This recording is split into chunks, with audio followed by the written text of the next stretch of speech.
이 겨울에 등산을 하다가 보면은 영하의 날씨에 그 추위를 견디며 서 있는 이 나무들을 볼 수가 있습니다. 간혹 가다가 그 나무를 보면서 참 대단하다 그런 생각을 가질 때가 있습니다. 그 추운 겨울을 어떻게 해서든 버텨내려고 그렇게 자랑하던 화려한 잎사귀 다 떨구어내고 앙상한 그 가지 몸뚱이 하나만 죽은 듯이 서 있는 그 나무들을 보면은 이렇게 지금은 죽은 듯이 겨울을 버텨내고 있지만 이제 봄이 되고 4월이 되면 다시 이 죽은 것 같은 이 나무에게서 화려한 꽃이 피고 잎사귀가 돋아나고 그것들을 제가 겨울에 등산을 할 때마다 이렇게 상상을 해보면 마음이 참 좋은 거예요. 그래서 저는 이 겨울 나무에게서 이 버티는 것의 중요성을 배웁니다. 이 겨울 나무에게서 배운 이 버티는 것의 중요성을 이제 묵상을 하다가 이것을 한국 교회에다가 적용을 해보기도 하고 또 저나 우리 성도님들 개인의 삶에다가도 적용을 해보고 그런 시간을 가지곤 하는데요. 사실은 이 버티는 것이 화려한 꽃을 피우는 것보다 더 어려운 일이라는 겁니다. 이 꿈 없이는 불가능한 거 아닙니까? 요즘에 간혹 그 후배 목사님들이 저를 만나면 이런 부탁을 할 때가 있습니다. 이제 목사님 가만히 계시지 마시고 한국 교회를 위해서 이제 좀 나서 주세요. 왜 안 움직입니까? 이제 목사님이 좀 한국 교회의 갱신을 위하여 깃발을 좀 들어주세요. 그러면 저희들이 뒤따르겠습니다. 이런 이야기들을 간혹 듣는데요. 그럴 때면 제가 앵무새처럼 반복하는 답변이 이 겨울나무 이야기예요. 지금은 누군가가 나서서 설치고 다닐 때가 아니다. 우리 모두가 다 자숙하고 그러면서 버텨야 된다. 하나님께서 이제 저 같은 목회자들의 잘못 또 많은 성도들의 타락과 방종 이것을 보시고 매를 드실 거예요. 이제 한국교회에 이 겨울이 지금 찾아오고 있는 것을 느끼고 있지 않습니까? 그러면 이제 무성했던 나뭇잎이 다 떨어지듯이 이제 한국교회는 점점 이제 사람들은 빠져나가고 이제 앙상한 가지만 남듯이 이제 그런 날이 올 것이에요. 그런데 이거를 비관적이고 부정적으로만 볼 것이 아니고 이제 우리가 버텨내야 될 때가 왔다. 이제 꿈꿀 때가 됐다.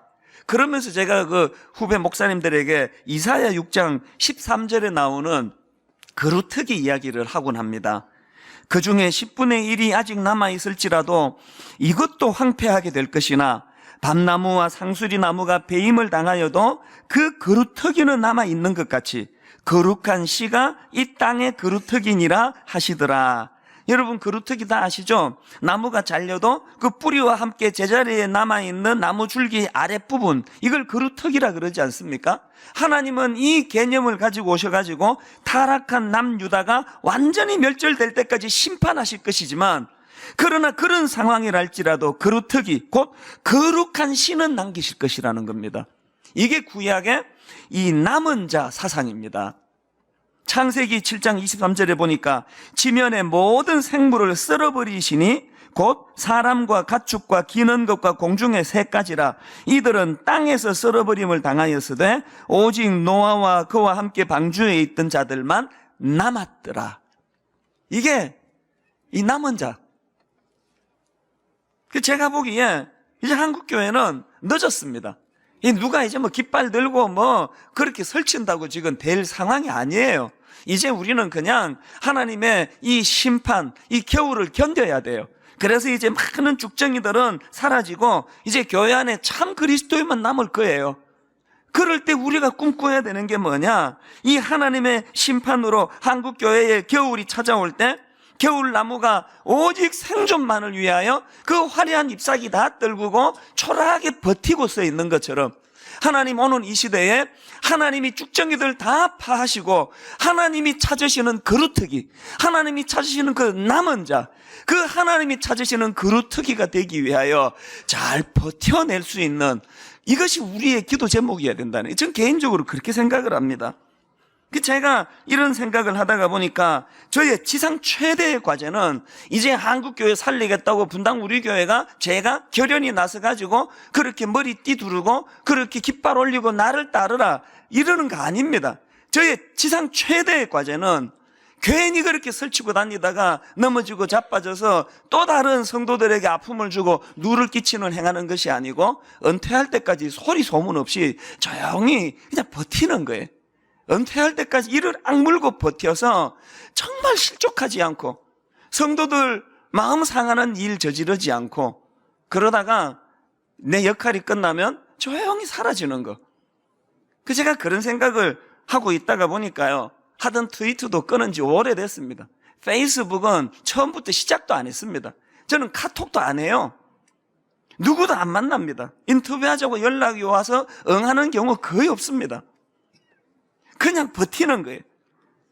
한국교회에 살리는 무슨 모임을 만들려고 하는데 목사님이 회장을 맡아주세요. 한 번도 응한 적이 없습니다. 저는 지금 그렇게 꽃을 피울 때가 아니고 버텨야 할 때라고 믿습니다. 그런 생각을 갖고 있는 거예요.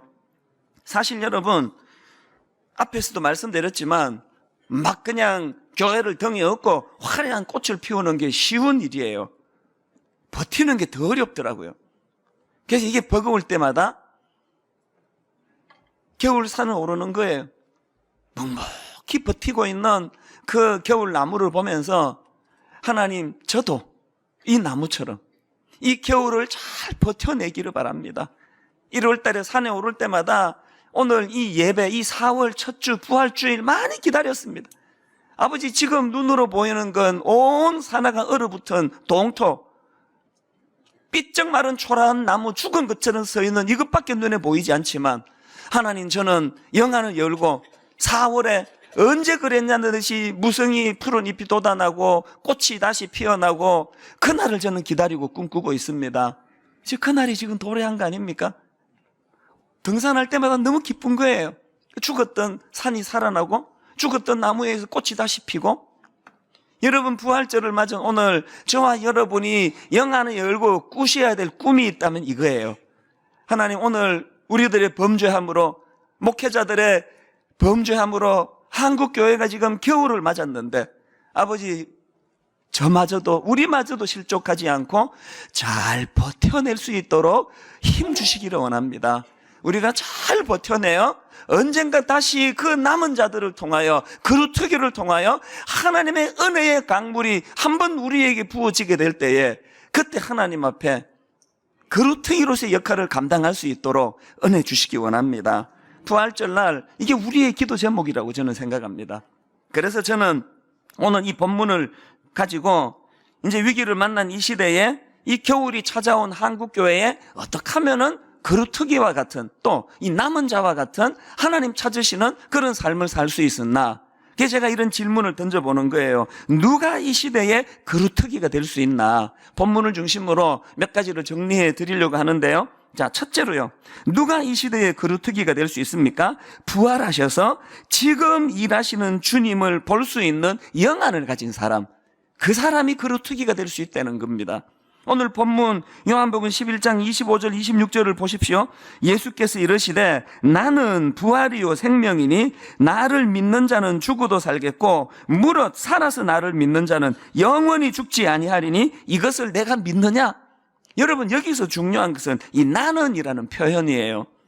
이것을 영어 성경으로 보니까 그 시제가 현재형 I am 이렇게 돼 있더라고요. 이게 왜 중요하냐? 제가 설명을 드리겠습니다.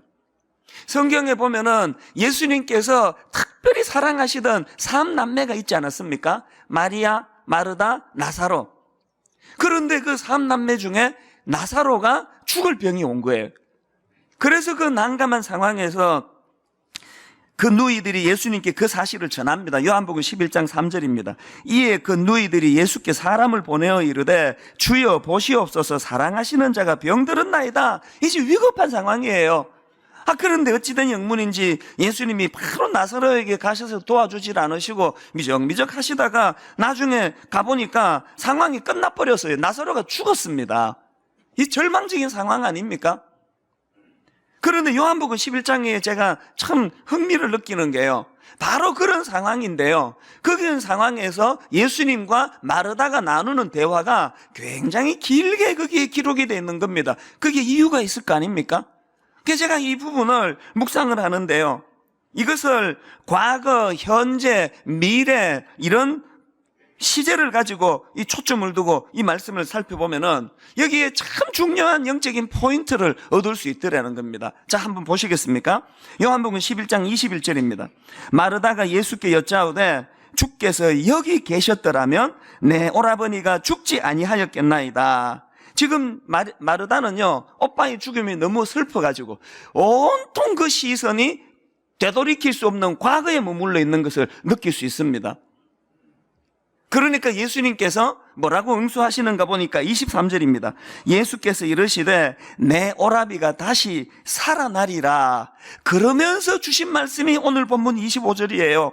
예수께서 이르시되 나는 부활이요 생명이니 나를 믿는 자는 죽어도 살겠고, 여러분 제가 앞에서 여기서는 나는이라는 현재형 시제 I am, 이 시제가 중요하다고 말씀을 드렸지 않습니까? 왜 그런지 아시겠죠? 예수님이 이 말씀을 주시는 것은 지금 너무 큰 슬픔을 당한 나머지 마르다가 온통 그의 시선이 돌이킬 수 없는 과거에만 머물러 있는 거예요. 예수님 오셨으면 우리 오빠 안 죽었을 텐데, 건강관리만 좀 잘했으면 우리 오빠에게 이런 일이 없었을 텐데, 돌이킬 수 없는 회한의 과거에 머물러 있는 이 마르다의 시선을 현재로 끌어들이시기 위하여 주님이 부활의 능력을 말씀하시는 거예요. I am, 나는 이 시간 네 슬픈 과거를 돌이킬 수 있는 능력, 부활하신 능력의 주님이시다. 그 메시지를 던져주니까 마르다의 반응을 한번 보세요. 그랬더니 24절입니다. 마르다가 이르되 마지막 날 부활 때에는 다시 살아날 줄을 내가 아나이다. 예수님은 지금 과거에 머물러 있는 그의 시선을 현재로 끌어들이시려고 그 말씀을 주시는데, 이 마르다는 현재는 생략하고 과거 그 어느 시점에 머물던 그의 시선이 껑충 뛰어가지고 미래 막연한 어느 시점으로 그의 시선을 옮기고 있다는 겁니다. 마르다에게 믿음이 있는데 그 믿음에 현재가 없습니다. 이건 우리의 모습 아닙니까? 예배를 인도하면 많은 분들이 눈물을 흘리세요. 그 많은 눈물 중에는 과거의 회한을 제가 건드렸기 때문에 눈물이 나는 거예요.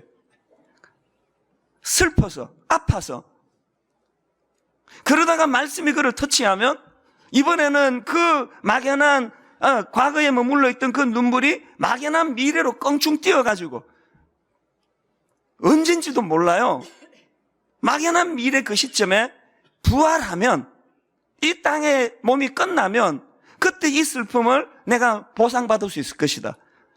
많은 경우 우리 신앙의 현재가 약합니다. 현재가 약해요. 오늘 부활하신 주님께서 이 예배를 통해 우리에게 주시고자 하는 메시지는 과거에 매여 있는 그 사람 눈물을 닦아주시는 것도 아니고, 막연한 미래에 그냥 막 공수표를 남발하시는 그것도 아니고, 오늘 현재 이 시간 오늘 일하시는 주님을 우리에게 소개하기를 원하시는 거예요. 그런가 하면은 두 번째로 누가 이 시대의 거루터기가 될 수 있습니까? 우리를 동력자 삼아주시는 주님의 마음을 아는 사람이에요. 39절을 보십시오. 예수께서 이르시되 돌을 옮겨 놓으라 하시니 그 죽은 자의 누이 마르다가 이르되 주여 죽은 지가 나흘이 되었으면 벌써 냄새가 나나이다. 저는요 이 구절을 목회하는, 은퇴하는 그날까지 이 구절을 잊지 않을 거예요. 아니요, 제가 목숨이 끝나는 날까지 저는 이 구절을 마음에 담습니다. 이 구절에 주님이 너무너무 감사한 거예요. 그렇게 과거의 회한에 빠져 죽은 자식 불알 만지기 식으로 눈물 흘리고 있는 마르다의 시선을 주님께서는 어디로 끌어들입니까? 오늘 현재 이 시간으로 끌어들여서 문제의 근원되는 무덤가로 데리고 가시는 거예요. 그것이 저는 우선 너무 고마워요. 저는요 목회 20몇 년 동안에 너무나 많은 무덤가에서 다시 되살아나는 수많은 성도님들의 기쁜 눈물을 목도한 사람 아닙니까? 오늘 일하시는 주님, 이 본문 속에서 그것이 발견되어 이것도 너무 기쁘고요. 제가 또 기쁜 게 하나 있습니다.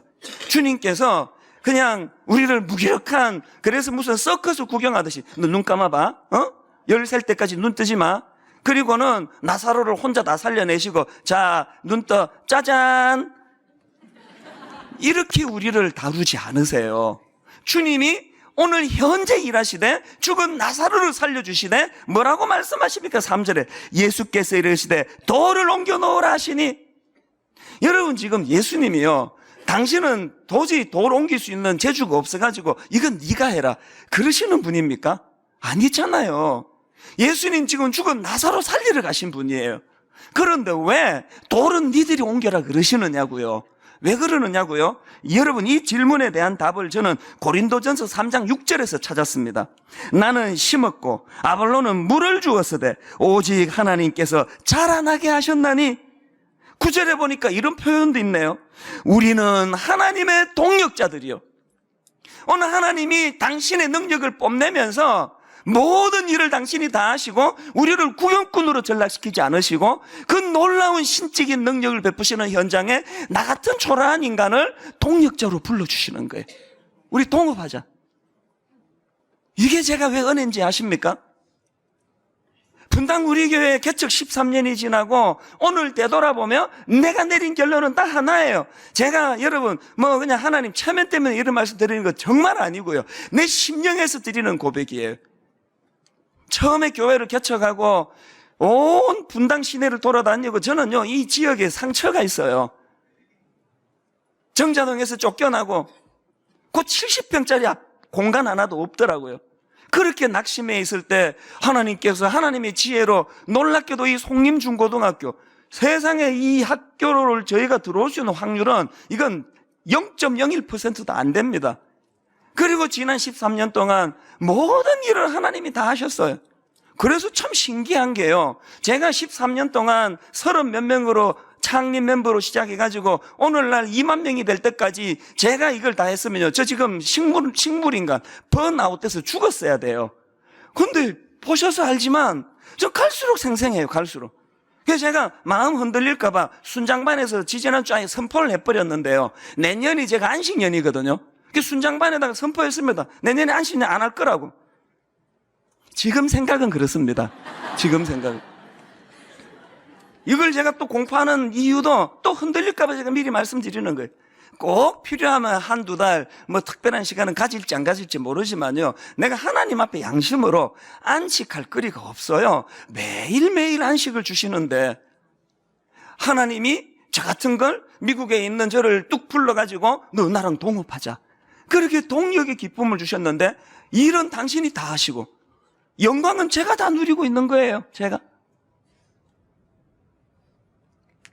이 농사 전문가라고 하는 분 그 인터뷰하는 글을 봤는데 제게 참 인상적이었던 게, 이분이 자기가 농사를 지어보니까 인간이 할 수 있는 게 별로 없더라, 그 얘기를 하는 게 너무 인상적이었어요. 겉으로는 인간이 밭 갈고 인간이 그 씨 심고 인간이 물 주고 인간이 거두고 인간이 다 할 것 같은데, 이 전문가가 하는 말이 농사를 지어보니까 인간이 할 수 있는 일이 별로 없더래요. 이 전문가의 이야기 아닙니까? 오늘 우리가 하나님께서 현재 오늘 살아 숨쉬시고 현재 오늘 일하시는 능력자이실 뿐만 아니라 그 능력 많으신 주님, 우리에게 우리 동업하자, 우리 같이 일하자.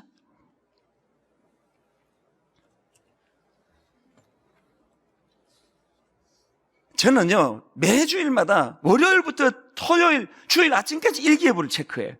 우리 성도님들 편하게 예배 오시라고 하는 것도 있지만 난 주차 부원들이 걱정이 돼가지고, 저 주차 봉사하시는 분 솔직히 난 인간적으로는 이해가 안 가요. 뭐 하시는 일이에요 저게 도대체? 지금 이 예수 믿는 사람들이 불법 주차도 많이 하고 얼마나 이기적이고 도대체 이해가 안 되는 사람들이 이 안에 너무 많이 와 있어요. 그런데 마음이 너무 낙심이 돼요. 또 그러면서 또 한편 또 이제 용기가 생깁니다. 그래서 또 뭐 설교가 필요하고 또 내가 필요한 거지.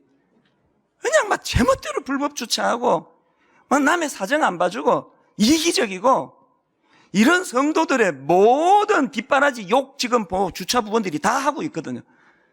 세상에 험악한 육두문자, 이거 하루 딱 봉사하면 1년이 뭐예요? 평생 먹을 욕을 다 먹습니다. 막 그냥 쌍욕을 들으면서 그 주차 봉사를 그러면서 왜 하시느냐고요. 그런데 여러분, 어느 그 주차 봉사 집사님 이야기를 난 평생 못 잊을 거 이런 이야기를 하시더라고요. 목사님, 지금 성도가 너무 많이 몰려들고 차 다 끌고 와가지고 주변 주민들에게 폐를 끼쳐서 주민들이 화가 나 있는데, 누군가는 지금 그 욕을 먹어야 되는데, 누군가가 욕을 먹어야 된다면 그거 제가 먹으니까 참 그 감사한 거 아닙니까? 여러분, 이게 이해가 되세요? 그 누군가가 먹어야 되는 욕을 자기가 왜 먹는 게 그게 왜 감사합니까?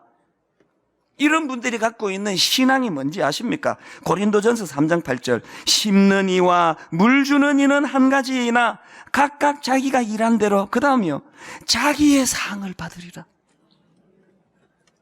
이 신비를 모르고 신앙생활 한다 그러지 마세요. 바울이 예수 믿고 그 인간적으로 신세 망친 사람 아닙니까? 예수 믿으면 뭐 복 받는다며. 바울은 예수 잘못 믿어가지고 인생 망친 케이스예요.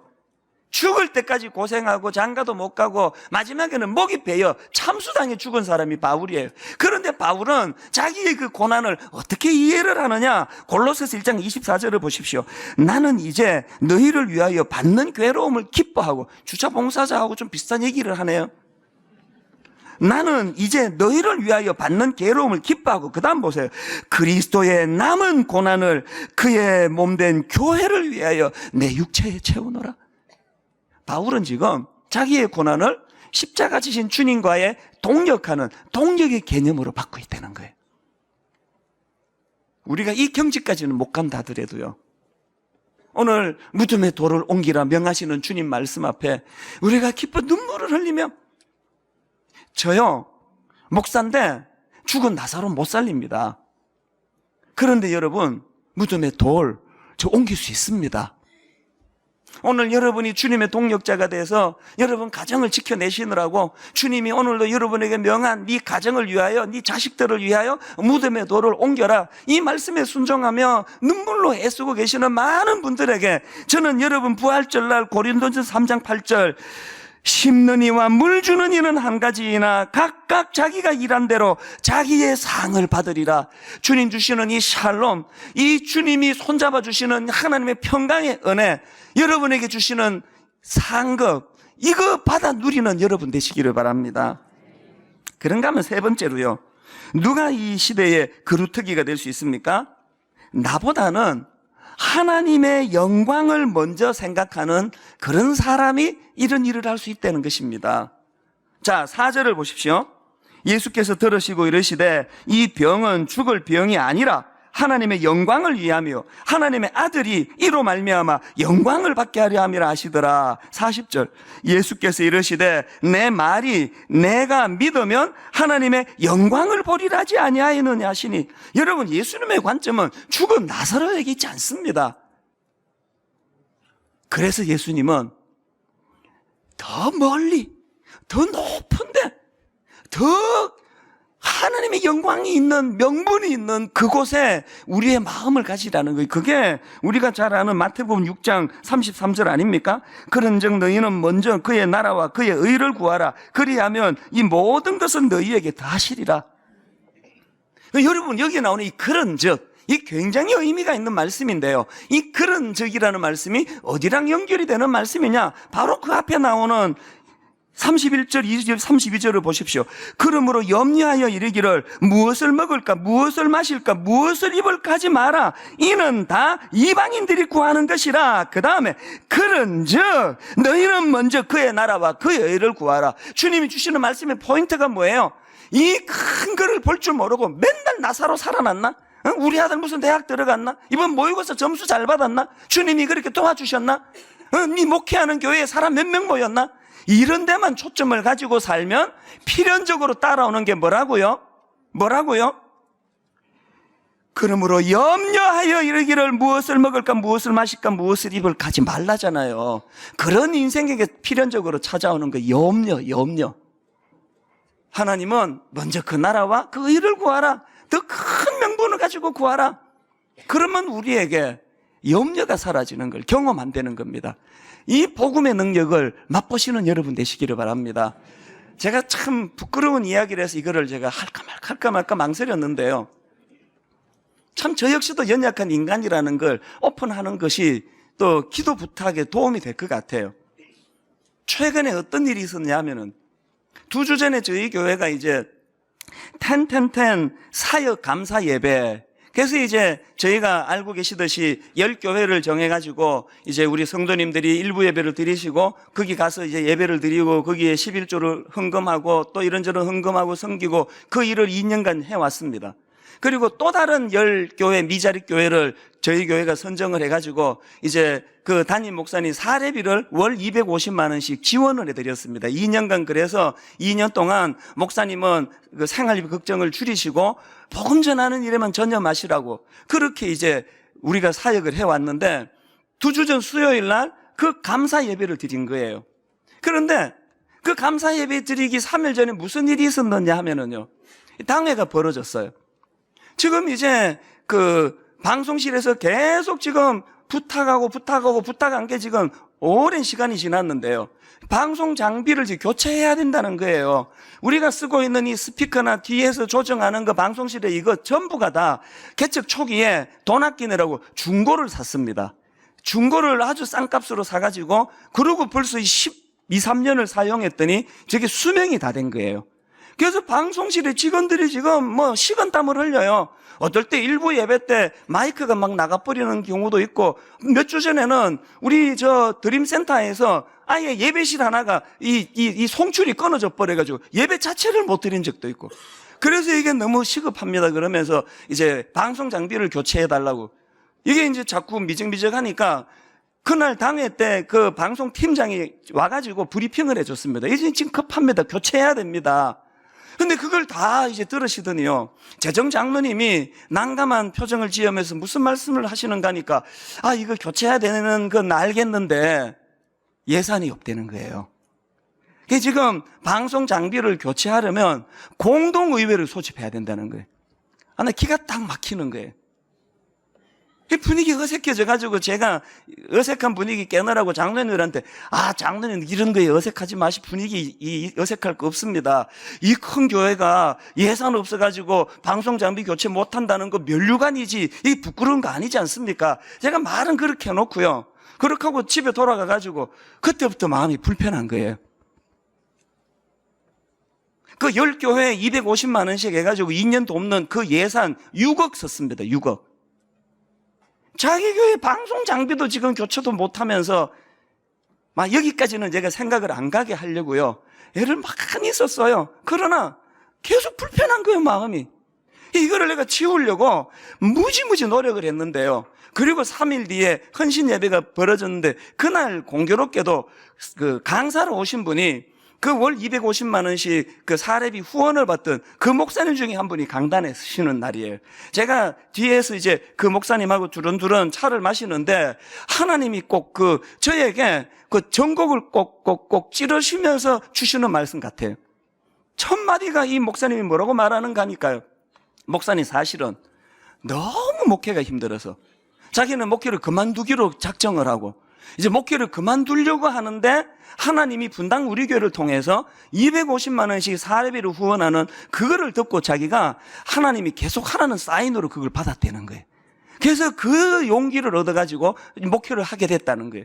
그 다음에 하는 이야기가 열매. 그 당시로 30몇 명이 모였는데 목사님 지금 그 후원을 받고 열심히 자기가 목회에 애쓰고 전도하고 그래가지고 지금 배가가 돼가지고 출석이 60명, 70명, 아이들까지 지금 90명, 100명씩 모이게 됐습니다. 그 다음 하는 얘기가 뭐냐 하니까, 목사님 사실은요, 목사님 교회가 생활비, 사례비 하라고 250만 원을 주셨는데 저는 거기에 딱 100만 원만 떼서 제 아내에게 주고 나머지는 교회를 위해 썼습니다. 마음이 무너지더라고요. 똑같이 안수받아서 목회하고 있는데 한 목사는 몇 억짜리 이거 교체 안 되는 것 때문에 마음 쓰고 있을 때 어떤 목사님은 사례비 100만 원 사모님한테 주고 나머지 교회를 위해서 썼습니다. 너무 부끄럽더라고요. 여러분, 우리가 음향 장비 조금 불편하고 그 당장 지금 이번 주라도 안 하면 또 이게 사고 나면 어떡하나 그런 염려가 있더라도 그렇게 해서 어떤 한 목사님이 목회를 그만두려고 하다가 다시 용기를 얻어가지고 교회를 세울 수 있다면, 어떤 한 교회가 이거 후원 받아가지고 그렇게 힘을 낼 수 있다면 그거 택해야 되는 거 아닙니까? 제가 머리로는 그게 다 이해가 되는데요, 마음이 용납을 안 하는 거예요. 내가 깨달은 게 뭔지 아시죠? 여전히 나는 그 나라와 그 의를 구하는 게 힘든 거예요. 그래서 부끄러운 거예요. 지난 목요일 날 윤복희 권사님이 여기 오셔가지고 간증하고 공연을 했는데요, 내내 1시간 내내 자기가 어떻게 하나님을 만났는지 그거를 다 간증하더니 맨 마지막에 뜬금없이 전혀 자기가 했던 주제랑 다른 노래 하나라고 끝났습니다. 제가 그 다음날 아침에 이분이 작사한 곡이래요. 자기가 작사한 곡이라 그러는데, 그 다음날 아침에 제가 인터넷으로 들어가서 가사를 꼼꼼히 살펴봤어요. 노래가 이래요. 외로움도 견뎌나가겠소. 바보란 소리를 들어도 좋소. 날 비웃는 그 비웃음들을 사랑으로 받아주겠소. 이 모든 것이 힘들다는 것을 당신은 내게 알려줬소. 당신의 사랑은 너무나 넓고 크오. 그래서 나는 살아가겠소. 이게 오늘 내가 설교하고자 하는 설교 요약이더라고요. 견뎌내는 게 중요하다는데. 근데 그 다음 가사가 이렇게 끝나지를 않아요. 그 다음 가사를 들어보세요. 자, 우리 모두 손을 내밀어서 넘어진 형제 일으켜 주세. 사람이 살면 한 번 사는 것, 걸음 멈추고 생각해 보세. 시냇물이 강으로 흘러서 저 바다와 하나 되듯이 우리는 하나요. 당신과 나도 하나. 우리는 하나가 돼야 하오. 자, 우리 모두 손에 손을 잡고 저 험한 벌판을 걸어가세. 가다 보면 폭풍도 지나고 캄캄한 밤도 지나갈 거요. 높은 산을 올라갈 때도 있어. 푸른 초원도 지나갈 거요. 그런데 그 다음 보세요. 서로를 위하고 우리가 사랑하면 이 모든 것을 이겨나갈 거요. 지금까지 제가 한 말들은 배워서 한 말들이 아니요. 옳고 그르고 좋고 나쁜 것을 말 안 해도 우리는 알잖소. 오죽하면 나 같은 바보가 여러분들에게 호소를 하오. 지금도 모든 건 늦지가 않았으니 우리는 하나가 돼야 하오. 우리는 하나요. 당신과 나도 하나. 우리는 하나가 돼야 하오. 금요일 아침에 많이 울었습니다. 여러분, 오늘 우리 시대는 버텨야 되는 시대예요. 여러분, 영적인 겨울이 왔어요. 꽃 피울 때 아닙니다. 버텨야 되는데 같이 더불어 버티는 거예요. 같이 손잡고 격려하고 이렇게 세워주고. 결론을 맺으면서요, 여러분, 제가 최근에 책을 읽다가 그 마음에 와닿아서 메모를 해둔 간단한 메모가 있는데 읽어드리고 말씀을 마치겠습니다. 기독교의 가장 놀라운 약속은 죽음의 자리에서 부활이 일어날 수 있다는 점에 있습니다. 최악의 경우라도 이미 저지른 일을 뒤집을 수 있습니다. 여러분, 이 부활의 능력을 믿고 우리 버텨내야 돼. 함께 손을 잡고 약한 지체 이렇게 세워주고, 그렇게 그루터기와 같은 남은 자, 하나님 기뻐하시는 남은 자의 삶을 살게 되는 저와 여러분 되시기를 주님 이름으로 축복합니다.